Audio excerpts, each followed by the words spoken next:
like the Cavs, we gotta let them know. And got it with a ship for bees.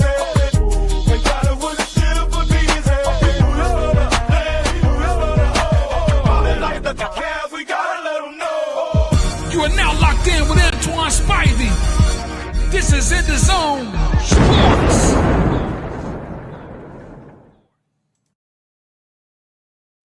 Happy Monday. Hope everybody had a good weekend and starting off the week days good. Welcome to this episode of EnDaZone Sports. I'm your host, the man with the plan with the cleanest ways in all the land, Spivey. Yes. We got a hot show for y'all today. We got a jam-packed show for y'all today. We're going to talk some NFL. The NBA season starts tomorrow with two games. That's two games on slate. We got Major League Baseball facing what people like to hear and say, Game 7 in the MLB and the ALCS between the Seattle Mariners and the Toronto Blue Jays. We're going to get more into that. Like I said, we got some baseball talk, some NFL talk. We got a lot going on today. So with that being said, let's get right into it. Yesterday, the Cleveland Browns. Yes, the Browns dominate. Let me say that one more time. The Cleveland Browns dominated the Miami Dolphins 31-6 down at Huntington Bank. It was a very, very, very good game for the Browns defensively, and that's what I'm going to start today. Defensively, as usual, the Cleveland Browns were stout, on point, rushing to the ball, getting to the ball quick, tackling. They had 4 sacks, 3 interceptions, and they held the Dolphins to a total of 219 yards and a total of 6 points. I love the way Coach got our defense looking. We had a couple of Myles Garrett sightings, Mason Graham sightings, the linebacker, Schlesinger. Fast. I like him. Kid got a bright future in this league.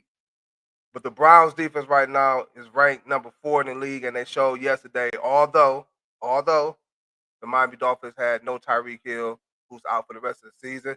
Excuse me. No help from Tua another week. Again, I mentioned he threw the 3 interceptions. Run game, it was decent. Achane, which I feel is their best offensive player, he did what he could do to keep the Dolphins afloat and coaching. But we're going to touch on all that on the Dolphins side of the ball in a hot second. But Browns defensively, I'm not mad at them at all. They wasn't on the field as long. Our offense was moving the ball pretty decent, much better than they did last week against the Pittsburgh Steelers. Dylan Gabriel, another, I don't know, I'm going to say subpar game. He didn't play horrible, but he did end the game 13-18, 116 yards, no touchdowns, and no interceptions. Right now, he has no interceptions on the season, so I guess that's a good thing. What up, Jew? Yeah, the Browns defense is the truth. Yeah, they're the truth. And if we could get an offense to complement that defense, it's no telling where this Browns team could go. Ain't no telling what this Browns team can do. So defensively, good job, Jim Schwartz and company. Good job as usual. You go out there week after week and you put it all on the line for this Cleveland Browns organization. Now, let me talk about the offense real quick. I just mentioned to you Dylan Gabriel was 13-18, 116 yards, no touchdowns, no interceptions. The week before that against the Steelers, he was 29-52, 221 yards, no touchdowns, no interceptions. The week before the Steelers, which was the Vikings in that London game, he was 19-33, 190 yards, 2 touchdowns, and no picks. What I'm liking out of all that I said is no interceptions, but he only got a total of 2 touchdowns. Our offense need help. If you're going to have a young rook out there, and I get it. You know, he is a rookie. He's coming to a grown man's league. This is not college. I get all of that. But you want to put things around him and put him in positions to be successful. And right now, even with the coaching, sometimes the coaching, I question what Kevin Stefanski is out there doing at times. But whatever it is he's doing, he is putting him in position, or it could be just Dylan Gabriel and his knowledge of the game where he's not turning the ball over, so he's not helping us on that end. But receivers can't catch the ball. Can't catch the ball for nothing. I think our best receivers is our tight end position, which is Harold Fanning Jr. right now. David Njoku was out yesterday's game. The status for the next game is uncertain as of yet. I'm gonna keep y'all updated on that as well. But offensively, we gotta do something to help the young kid. We gotta do something to help Dylan Gabriel, and we gotta do something to also keep our defense fresh. Again, I like what I seen yesterday. They blitzed Tua. They got a couple again, 3 interceptions. One was a pick six, maybe two. You can correct me if I'm wrong, but at least 2 pick six interceptions happened yesterday. But overall, I can't complain about the Cleveland Browns or what they did yesterday. They are now 2-5, and the Dolphins are a dismal 1-6. Kudos to the Browns. Kudos to the Browns. Although I do want to see Quinshawn Junkins. He did have 3 touchdowns yesterday. 2 of them came off of Wildcat formations. One he broke, I think, about 40-something yards, 45, 46 yards. But I like what he's doing. Again, his last 3 games, he got a total of 60 attempts for 230 yards, 3 touchdowns. I just stated he had the 3 touchdowns against the Dolphins, which was big for us. He had 12 carries for 36 yards against the Steelers. Ball that up, throw that away. They ain't no need to look at no type of film. Just had a horrible game with that. You just bounce back and be better, and he did against the Dolphins. And then the game before that against the Vikings, he was 23 rushes for 110 yards, still no touchdown. So I'm liking what I'm seeing out of Junkins. I want to see him get in that end zone more often. Again, he did have 3 yesterday, but then that's also coming down with coaching Stefanski. Putting the players in position to be successful, to put up points, and win more of these ball games that we are capable of winning, especially when we got a defense the way that we have. We have a good team out there defensively, but the offense got to match it. The offense just got to match it. But kudos yesterday, great job. Not going to rain on their parade again. The Browns beat the Miami Dolphins 31-6. Dylan Gabriel 13-18, 116 yards, no touchdowns, no picks. But the defense played immaculate, and Junkins with 3 touchdowns, what they call a hat trick. Now, on the Dolphins side of the football, it ain't too much I can really say about them cats for real, for real. They're 1-6. 1-6. I mentioned they had no Tua. No Tyreek Hill, excuse me. Well, you might as well say they didn't have Tua. He was a shell of himself yesterday. Mike McDaniels, don't know what's going on. Is it that you can't adapt to what the league is now throwing at you defensive-wise? Because when you first got over to Miami, that offense was looking potent. The offense was looking potent. It was like bombs left and right in Miami. Two were throwing 50, 60-yard bombs to Tyreek Hill, Jalen Waddle across the middle. HN running crazy. The offense was high-powered. I don't know what happened from then to now when you still got the same personnel. I know you mentioned Tyreek Hill, but he was there up until last week. Jalen Waddle has been there. Tua has been there. Kels, you say Tua need to be benched. I could definitely see that happening.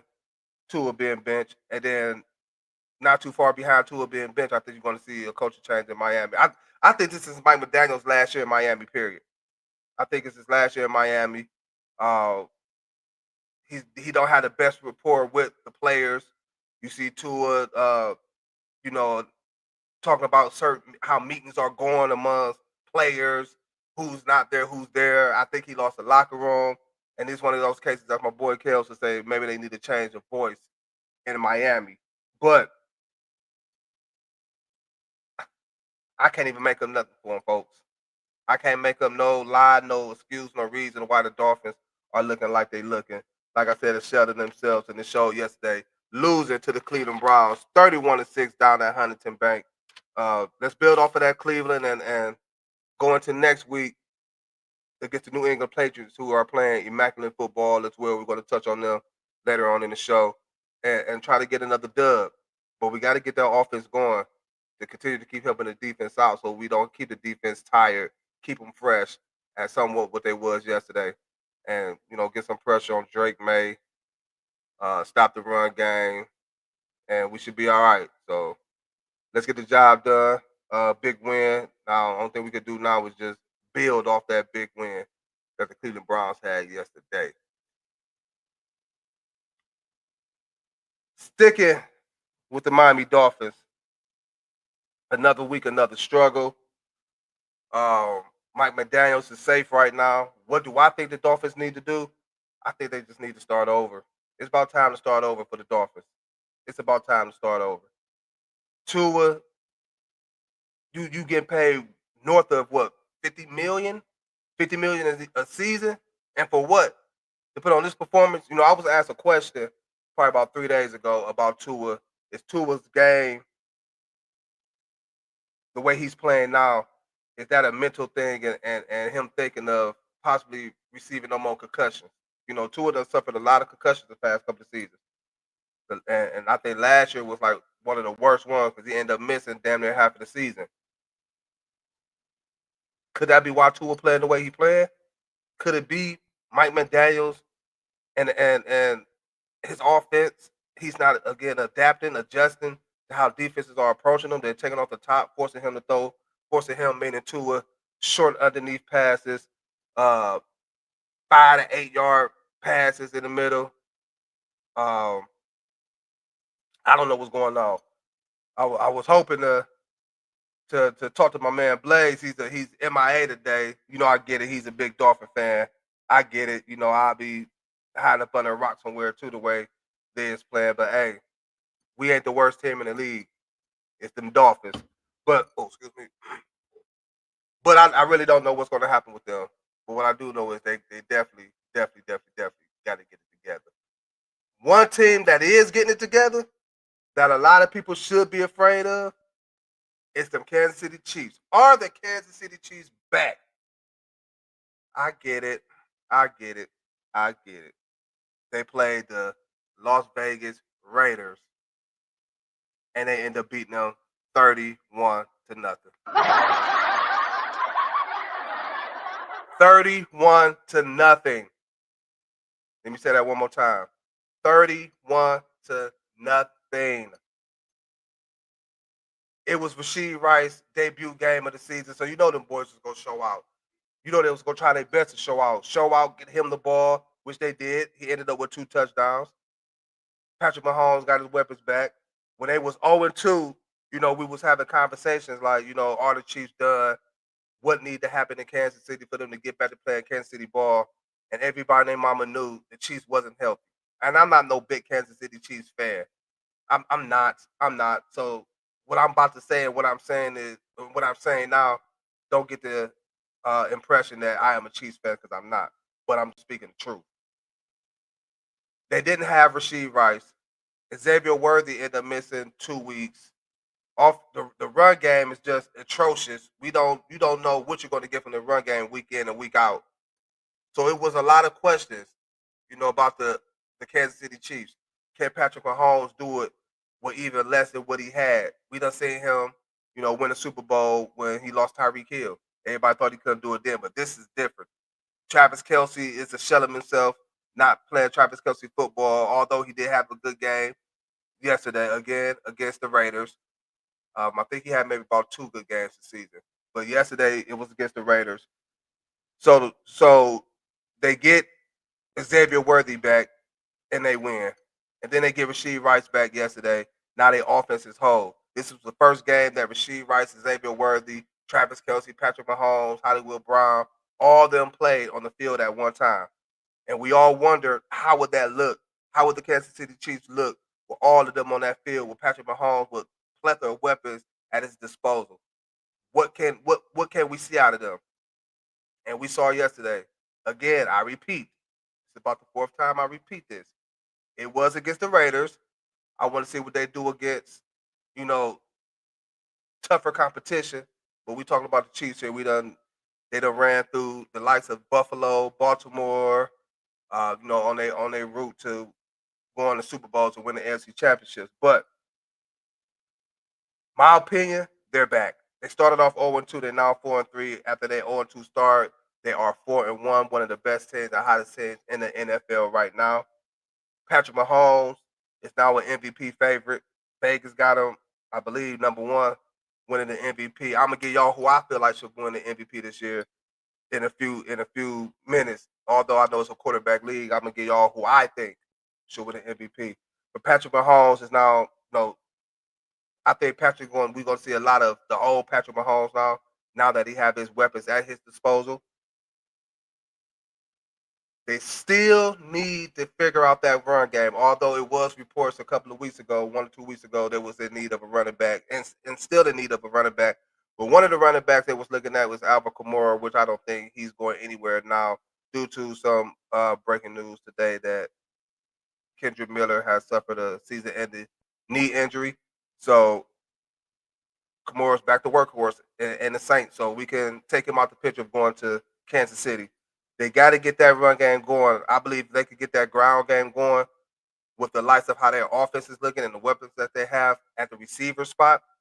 And each, your X receiver, your two receiver, your slot receiver, and they still got Kelsey. You get a run game over there with Kansas City, yeah, they making some noise. Do I still think they can win the division? They're 4-3. The Chargers are 4-3. The Denver Broncos is 5-2. Speaking of the Broncos, what a game they played yesterday. Bo Nix, what's up? What's up? Great game. But can Kansas City win that division? I believe they stay healthy. You could never count the Chiefs out. I look at the Chiefs like I look at San Antonio back in the days. They was always in the playoffs. Always in the playoffs. And until they got knocked off or knocked out consecutively in years, then I was always taking the Spurs. And I'm looking at the Kansas City Chiefs that way now. I think they got the league attention back again with them being healthy and with them playing the way they've been playing the past 5 games. Again, 4-1. Yeah, the Chiefs are back. So the AFC West need to be afraid. The AFC West need to stay on their game. The AFC West has been put on notice that long as they stay healthy, long as Rasheed Rice, Worthy, Kelsey, and Mahomes out there, of course, being led by Andy Reid, yeah, they always got a chance, and I think they're back. They're back. Denver will win the division.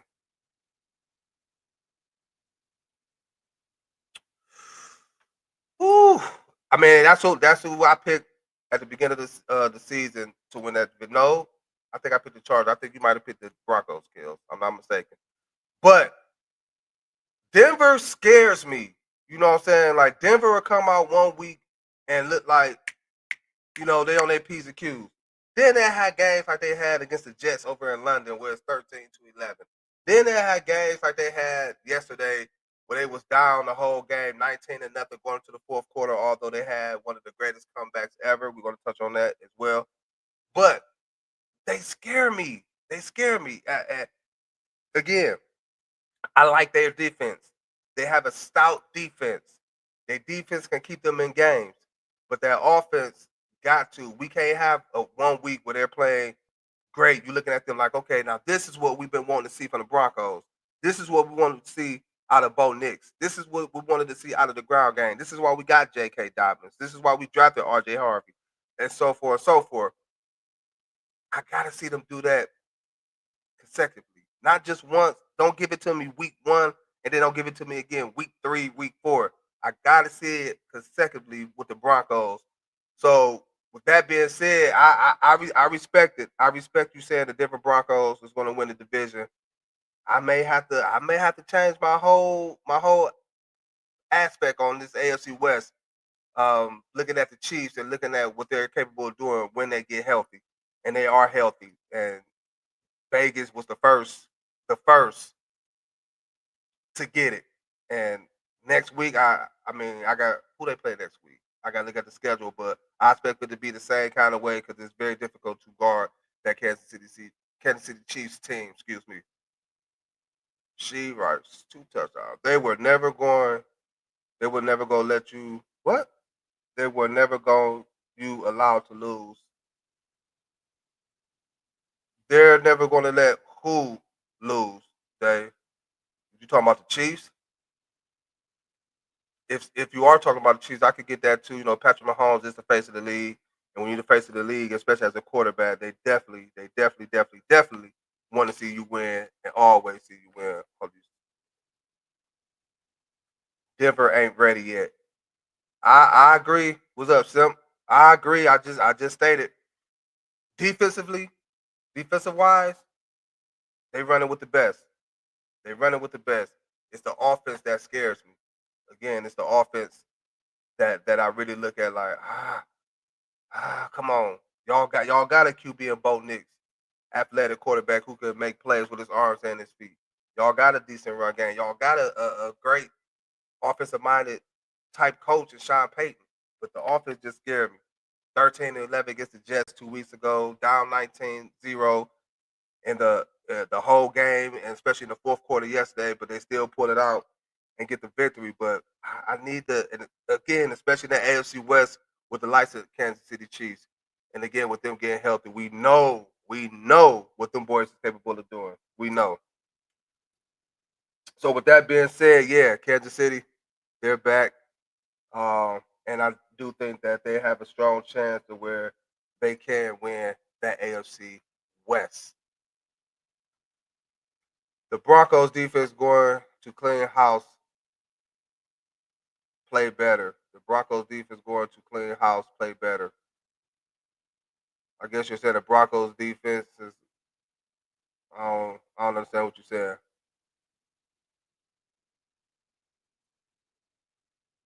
Moving on from that, my NFL MVP right now. I know this is a quarterback driven league.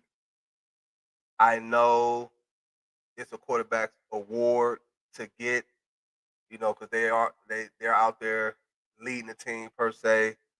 Uh, you know, throwing the touchdown passes, throwing interceptions as well. They get credit when they win, and they get credit when they lose.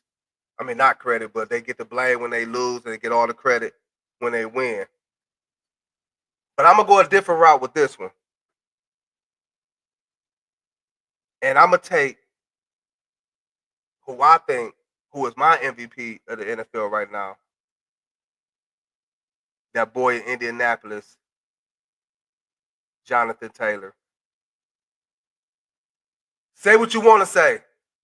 Say what you want to say. And his team is 6-1. Daniel Jones got something to do with it too. By the way, shout out to Daniel Jones. He's playing immaculate. Baker is the only right answer. I said it's a quarterbacks driven league. Now, if I was going to take a quarterback, it would still be a toss up between Baker and Dak. But I mean, and for different reasons why I say that. Baker doing a lot with injured players. He got what 3 fourth quarter comeback wins this season already, 3 or 4. The way he put the Bucks in position to win the game, I give all kudos to Baker. And y'all know how I felt about Baker when he was here. But if we had this Baker in Cleveland, then I would have been cool. But we didn't. But I like Baker Mayfield. But I also say I'm gonna try to go a different route. Jonathan Taylor right now, 697 yards rushing, 10 touchdowns, and his team is 6-1. I get it. The Bucks is 5-1. The Bucks is 5-1. Baker's playing immaculate. He's playing immaculate. Oh, by the way, I had 3 touchdowns for Jonathan Taylor yesterday as well. JT is the Offensive Player of the Year. He's definitely going to get that. But again, I said, I know it's a quarterback-driven league, but my MVP, keyword is my MVP, it's Jonathan Taylor. The boy is playing out his mind. Dak, question marks. Do you not see how Dak is playing? And a lot of these games, 3 or 4 of these games, he's doing this without. He did it without CeeDee Lamb. Although George Pickens has came out of his shell. George Pickens, I know Pittsburgh wish they had this George Pickens that's in Dallas right now. He been balling. So Dak, yeah, you gotta put. I said the 2 quarterbacks would be Dak and Baker Mayfield right now. That'll be hard for me to choose. But Dak's name is definitely up there for MVP right now. Kelvin, you say Baker Mayfield. But I'm going with Jonathan Taylor. I'm going with JT. And especially if the Colts keep playing the way that they're playing now, they got you. Sometimes you gotta break the trend, man. And sometimes you gotta get the players who just deserve it. And again, I'm not saying neither one of the guys that you two named don't deserve it. I'm not saying Baker don't deserve it. Not saying Dak don't deserve it. Not saying Mahomes don't deserve it because now his name ought to be thrown back in the hat. But what that boy Jonathan Taylor is doing right now, and again, the Colts are 6-1. You gotta, I gotta show the running back some love. I gotta show the running back some love. Told y'all we had a lot of NFL. We go get into. Hold on. With that being said, I'm gonna give y'all my top 5 NFL teams right now after Week 7. I know we got some games going on tonight, but a couple of teams that's playing tonight is already on this list, so they good to go. I'm gonna start at number 5, the San Francisco 49ers. 5-2. Why I put the 49ers up there in my top 5? They too have been hit with the injury bug. No Brandon Ayuk. George Kittle just coming back off of IR yesterday and was a non-factor in yesterday's game, and the 49ers pulled that out against a great team in the Atlanta Falcons, a good defensive team at that, and Atlanta Falcons. But a lot of things, they're missing Brandon Ayuk, Ricky Pearsall, Brock Purdy ain't been playing. They lost Fred Warner for the year, amongst with all the other defensive people they done lost via free agency or injury. So that's why I have the San Francisco 49ers at number 5. Number 4, I got the Rams. I love how the Rams are playing defense. Matthew Stafford is balling out of his mind. People seem to forget, Matt Stafford was doing this even when he was in Detroit. He just didn't have the weapons. Now he over there, he had Megatron, but he didn't have the plethora of weapons like he have over there with the Rams, led by Sean McVay, the head coach that he had in Detroit. But Matthew Stafford, 5-2, defense is playing well. He's playing well offensively. He got Puka Nacua looking like Jerry Rice times 10. And then you add Devontae Adams into the mix, Kyron Williams in the run game. Yeah, I like the Rams at 5-2. At number 3, and I was conflicted on my number 3 and my number 2 team, but I put this squad at number 3, and they are playing tonight, which is the Detroit Lions.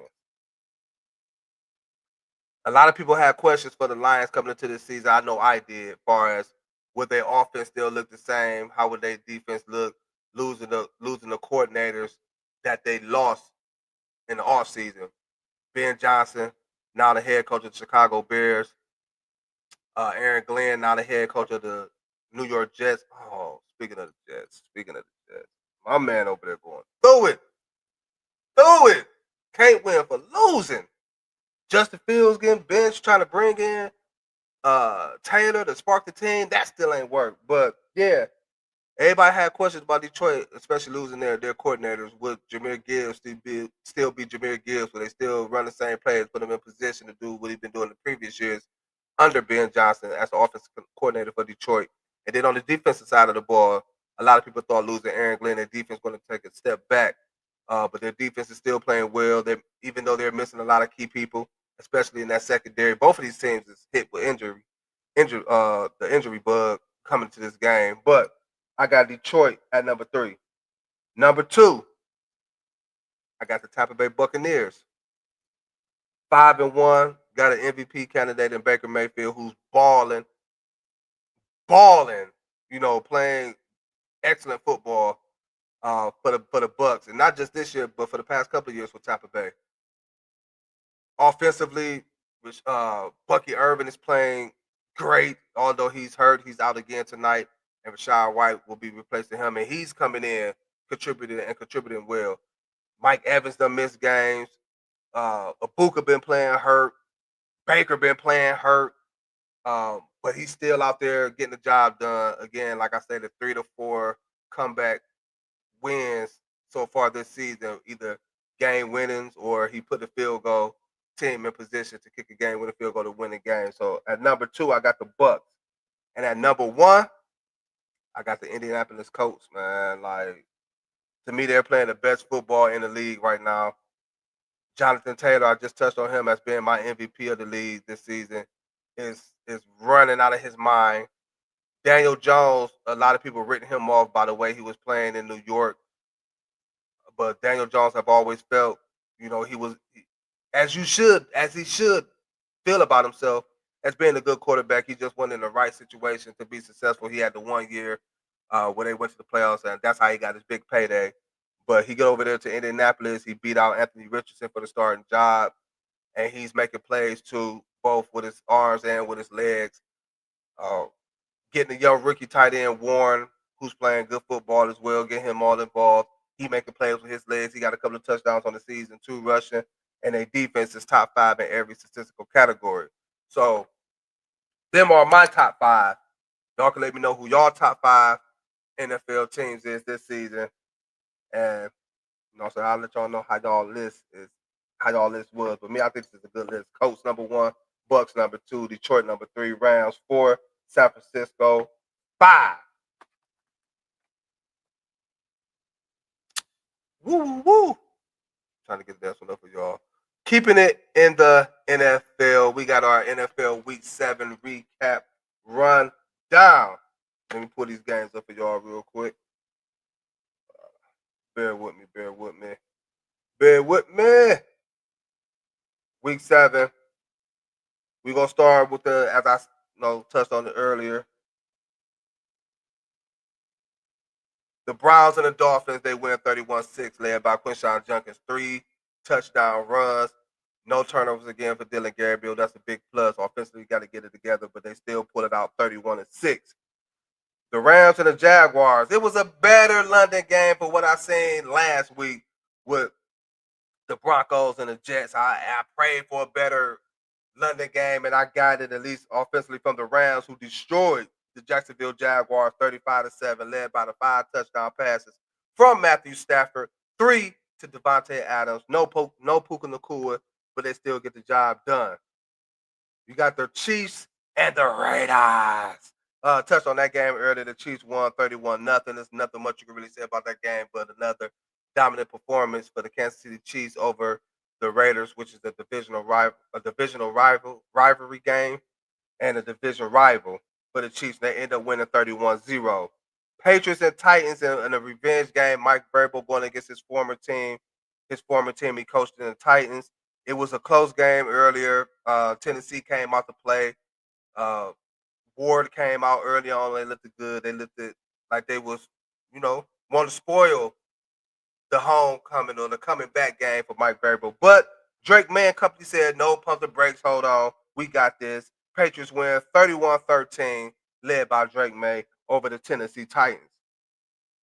Another low-scoring game, the Panthers and the Jets. It seems like every game the Jets are involved in now is either a low-scoring or a boring game. But this was just a low-scoring game. We had the Panthers, who was getting Chuba Hubbard back.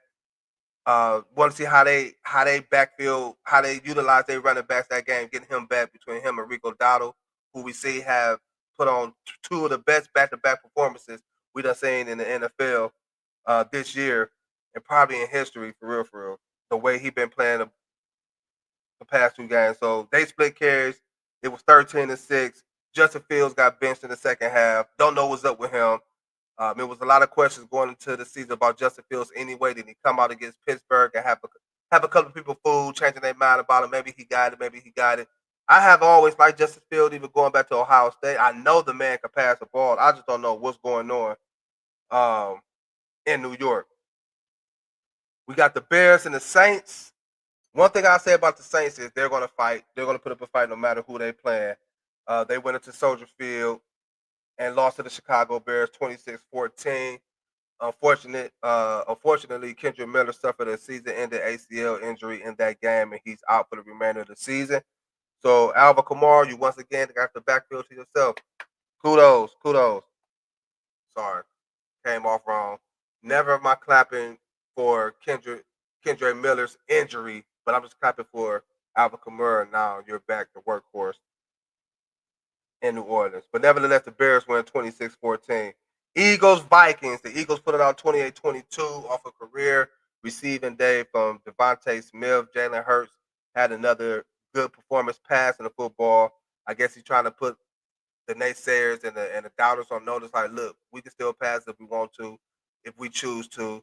If we don't feel like passing, if this is a game we're going to run, we're going to do that. Which, by the way, the run game ain't doing too hot anyway. Saquon Barkley yet another game where he did not reach 100 yards rushing. Yeah, ended the game with 40 something, almost 50. But nevertheless, they're still winning.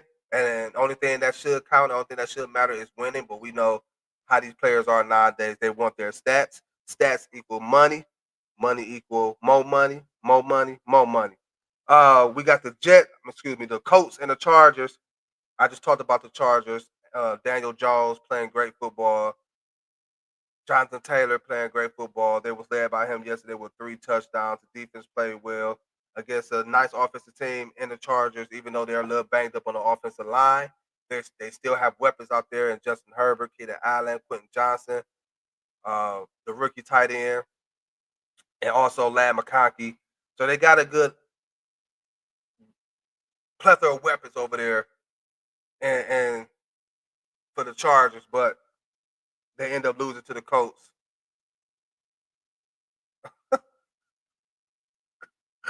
Alvin Kamara, huh? Yeah, Alvin Kamara. What about him? What about him? I ain't see this one from you, Kill. My bad. Take the Seahawks out and put the Lions. What? Take the Seahawks out and put the Lions. I don't think I didn't have Seattle on my top 5. I did have the Lions at number 3. Or let you talk about your list that you gave me.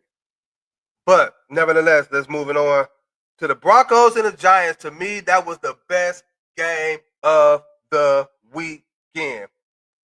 Touched on it a little bit earlier. Denver was losing the whole game. They was down 19-0. They couldn't move nothing on the offensive side of the football. They defense, whom I just harped on earlier, was getting torched every which way, left and right. Down 19-0. Jackson Dart playing immaculate. Cam Scottaboo playing good. The defense was playing stout. But then here comes the fourth quarter. The Denver Broncos decide to play some football. And they scored 33 points in the fourth to come back to beat the Giants 33-32, led by Bo Nix, who played a wonderful game. A wonderful game. We need to see more of that out of Bo Nix. I touched on it a little bit earlier. I'm saying it again now. We need to see more of that from Bo Nix. We get that from Bo Nix, I believe the Denver Broncos, again, with their defense, is going to be something nasty. Don't you have them in fantasy? I sure do. And why are you inquiring about a player of mine? You want to talk business? No, I'm a businessman. We can talk. Moving on, the Packers and the Cardinals. This was a surprising game to me. I didn't expect for Arizona to make this a game the way they did, but they did, and the Packers ended up winning 27-23. I got a question for y'all. Jacoby Brissett, it's like wherever he goes, he plays his role, he plays his position the best way you can. Backup quarterback, but he comes in, but he somehow always he wins. I'm not saying he wins like a Joe Montana or Patrick Mahomes or a Tom Brady type, but he wins. He wins. Even though they lost yesterday, he know how to win and he know how to put teams in position to win. Kyler Murray been in there. I was talking to Kells earlier. I know the one person that'll be mad when Kyler Murray come back, which is Trey McBride. Jacoby Brissett is finding him in the end zone. He's getting him his targets. I think he had over 10 targets yesterday. Double-digit catches. Arizona played. They fall hard, but again, they come up short to the Green Bay Packers, led by 3 sacks. 3 sacks. 3 sacks from Michael Parsons, and the Packers win 27-23. The Dallas Cowboys and the return game of CeeDee Lamb faced off with the Washington Commanders. No Deebo Samuels with a heel injury. No Terry McLaurin with a quad injury. He's been out for the past 4 weeks now.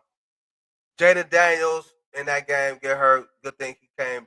He didn't come back in the game, but he came out the tent giving a thumbs up like he's going to be okay. So shout out to Jaden Daniels. Glad everything is going cool for him. But it was too much Dallas Cowboys yesterday. CeeDee Lamb over 100 yards receiving in this game, back 1 touchdown. George Pickens had another good game as well. That duo, that combination, along with the way Dak Prescott is playing right now, is going to be something to keep your eyes on. That offense is going to be real special. I think by the season end, they could probably have the best offensive team in the NFL, point wise, yard wise, etc. But they beat the Washington Commanders 44-22 in Jerry's World. Then we had the game, Sunday night game between the San Francisco 49ers and the Atlanta Falcons. CMC, Christian Mother McCaffrey.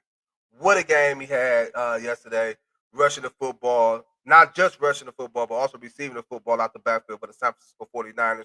Again, a team that's missing a lot of people. George Kittle ended up coming back, but he had no catches, no yards yesterday.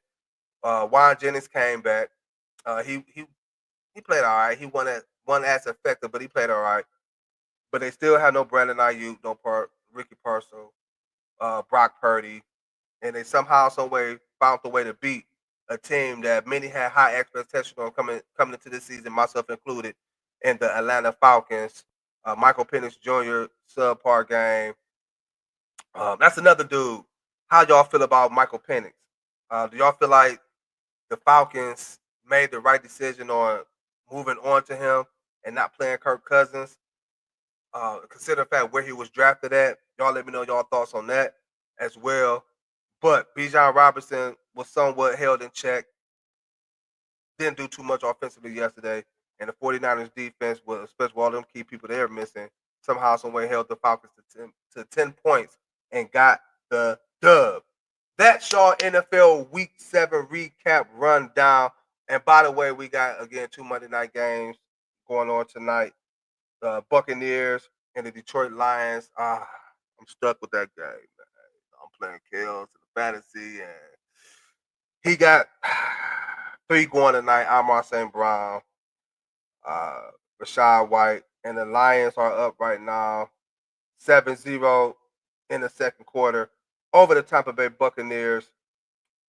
Baker Mayfield right now 4 of 5, 14 yards. Rashad White 3 carries for 9 yards.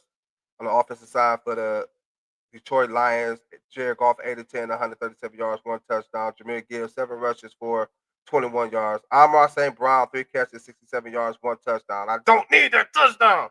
Now hit somebody else, man. God damn, hit somebody else. But then we have another game at 10 o'clock between the Seattle Seahawks and the Houston Texans. So again, that's your Week 7 NFL recap run down. Now, we're going to get to some Major League Baseball, where in the ALCS, we got a Game 7 as yesterday the Toronto Blue Jays even the series 3-3, led by big Vladimir Guerrero, who's playing out of his mind, not just in this series, but the postseason period.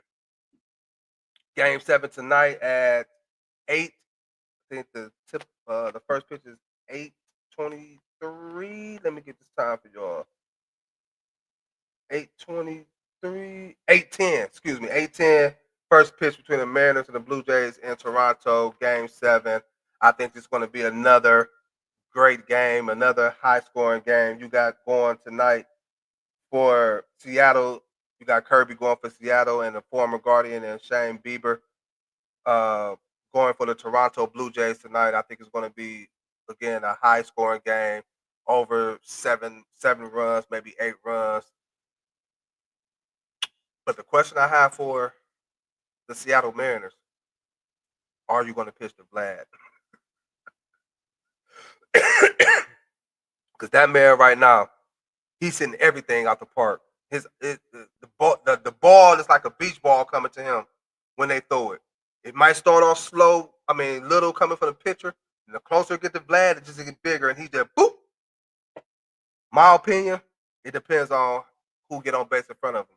You got base runners in front of him. Yeah, you got to pitch to him. If he's up there at bat, no runners on base, by Seattle, I pitch around him, kind of like pitching around Kyle Rely as well. But Game 7 tonight, Toronto Blue Jays, Seattle. You is wrong. What am I wrong about? Talk to me. Talk to me. But Game 7 tonight, Seattle against Toronto Blue Jays. I'm going with the.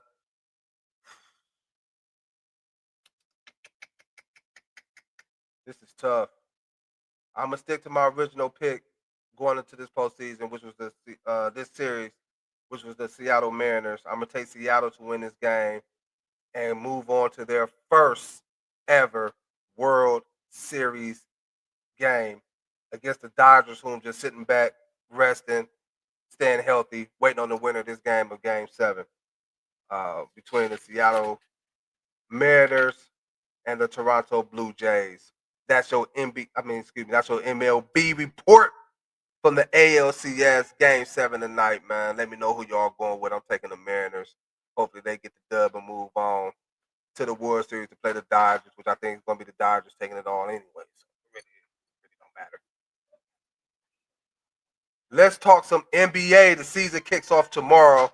NBA tip-off week tomorrow. We got two great games going on. We got the Golden State Warriors in the later game, and we got an earlier game. We got the Golden State Warriors versus the Lakers, and we got the Houston Rockets taking on the defending champions, Oklahoma City Thunder. They will be raising the banner. They will be handing out their rings. And then they'll be facing Kevin Durant, the newly acquired Kevin Durant, to the Houston Rockets to start defending their championship, to start defending their crown. These two games is going to be some great. I know it's the first game of the season, but unlike college football, this what I'll be wanting to see. Let me see some exciting games early. Let me get these great matchups early, unlike college football, where they start off the season playing Pee Wee League teams, and then the more the season goes, the more they play high-powered teams. But in the NBA, the Rockets and the Thunder, which a lot of people are feeling this could be a preview of the Western Conference Finals. They've been saying that since the Durant acquisition. What I will say is they're going into that game. Oh, no Fred VanVleet. So he's out for the season. I believe towards Achilles during practice or doing some off-season workouts, training camp. But the Rockets are coming into this game with probably one of the biggest and tallest lineups we have ever seen in the NBA to open it up a season. I know we've seen it in Philadelphia where they had, a big line of Orlando back in the days when they had Dwight Howard, Hito Turkoglu, Rashard Lewis, and them boys that took out Goat James and company his early years, baby Goat James and company. But you got Ahmed Thompson, who might be pushing a lot of point guard spot for the Houston Rockets. You got Shepard at the 2. You got Sengun in the middle. You got Kevin Durant at the 3 and Smith Jr. at the 4. That's a big lineup. And I wonder if that lineup, again, it's the first game of the season, so you're still figuring out things going into this game. But I wonder if that's going to have a big impact on what we see happen tomorrow as far as how they guard Shea, J-Dub, Chet, and them boys, Luke Dort, in tomorrow's game. But it's going to be a great game. I can't wait to see it. I'm happy the NBA is back. I like my football, but I'm happy, ecstatic the NBA is back. And then the game number 2, we got the Golden State Warriors versus the Los Angeles Lakers. You will not be seeing LeBron James out there on the court. LeBron James will be missing basically the first month of the season with sciatica. Trust me, and I know all about that. I'm going through it now. Again, I stated to y'all a couple of weeks ago, I'm coming off of surgery from it. Still going through it, but getting better, and that sciatica is nothing to play with. Nothing to play with. So go James, get that together, man. Get healthy, come back when you're ready. But yeah, the Warriors and the Lakers, no LeBron. And I think this year is the official year where we can say this begins the Luka Doncic era in LA. Austin Reeves is still there. The Lakers lost a lot of pieces. DeAndre Ayton, I'm interested to see how he's going to play in the Lakers uniform. He had a preseason, but then again, it's preseason. You working the Kings out here with a new team, new organization, new players. You got to get to know, everybody. So I'm interested to see how DeAndre Ayton fit in with this team. But for game 1, I'm gonna take the I'm gonna take the Rockets to win Game 1 because teams that normally raise their banner, championship ring night, they come out a little flat and tend to get the boop, boop, boop, smacked out of them. So I don't expect the Thunder to get smacked, but I do expect for them to lose. But again, it's just the first game of the season. They are projected to to win over 57 games this season. But it's still going to be a great team. But I'm gonna take the Rockets that game. Second game, Warriors Lakers. I'm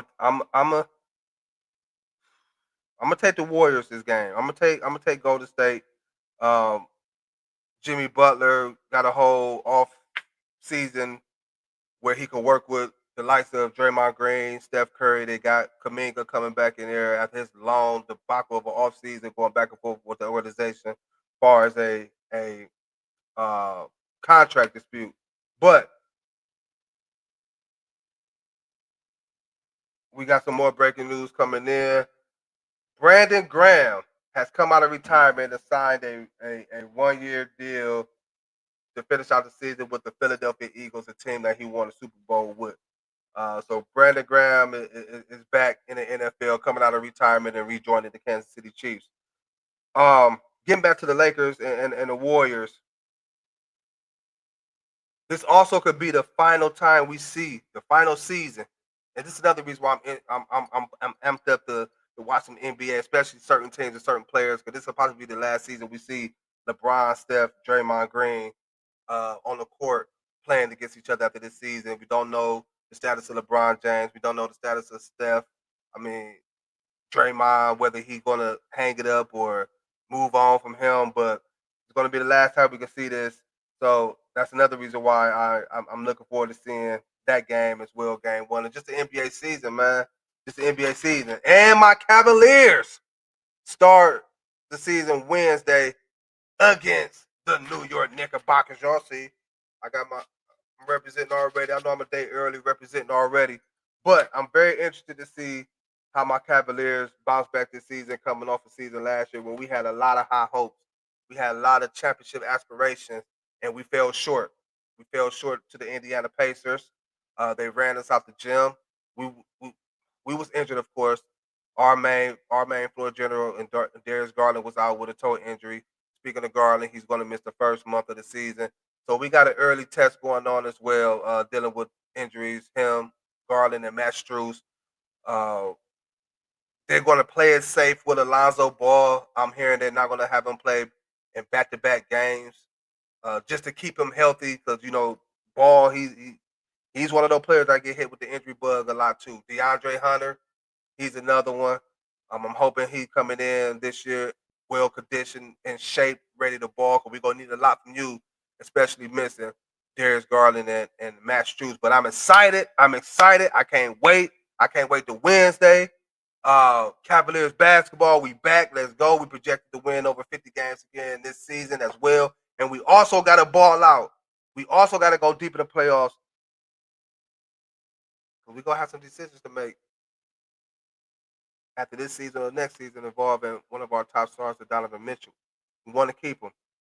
We want to keep him. And Mitch, speaking of Donovan Mitchell, this is a year. I get it. I understand. You a non-selfish player, but we need you to be selfish this year. We need you to be selfish. Evan Mobley, I need you to elevate better than what you did last year. Although you had a great season last year. Defensively, I'm not worried. Offensively, I want to see you take that next leap on the offensive side of the ball. Jared Allen, Shaq said, put some icy hot on it and man up. I need you all season.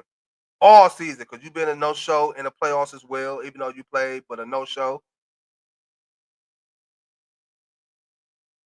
Hunter.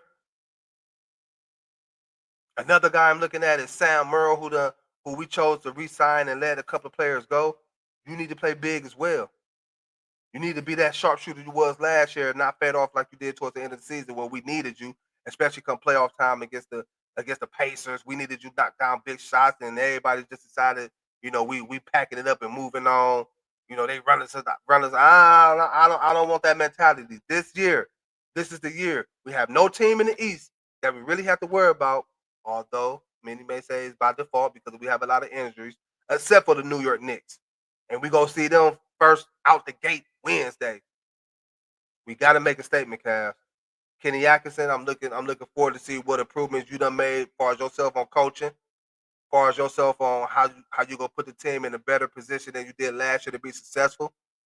I like the position of Lonzo Ball that can help us out on that point guard front to take a lot of pressure off Donovan Mitchell, where he could go out there and do what he need to do without having the ball in his hands, orchestrating the offense. You can let Ball do that. Big guard who can defend. He can also hit the outside shot, and he can also get players involved. But we gotta get it done. Let's go, Cavs. Y'all see me still representing. Let's go. Tomorrow, NBA season starts, y'all. Cavaliers open their Wednesday against the New York Knicks. Yes. Let's get it, y'all. I appreciate y'all for tuning in on this episode of EnDaZone Sports with your boy Spivey. Y'all have a great rest of y'all Monday. Have a great rest of y'all week. And we're going to do this again Friday. Same time, same place, 7 p.m. on the Diva Spivey Media Network. Also available on YouTube as well. Don't forget, hit that subscribe button. Hit that like button on Facebook. Y'all see it right there. Hit that like, hit that subscribe. And we're going to keep doing this and doing this for y'all. Without y'all, there's no me. There's no us. So I appreciate y'all. With that being said, we're going to catch y'all Friday. Same time, same place, 7 p.m. Let's go, Mariners. Make me look good. Get that dub tonight. Let's go, Team CD Lamb Chops. I hope we can hold some of Kel's people down, get this dub this week like we did in our other leagues. And let's go, Cavs, tomorrow to beat the Knicks to start the season out strong. Let's go. It's your boy Spike. See y'all Friday. Like the Cavs, we gotta let them know. They got it with a shield for bees. They got it with a shield for bees. Like the Cavs, we gotta let them know. You are now locked in with Antoine Spivey. This is EnDaZone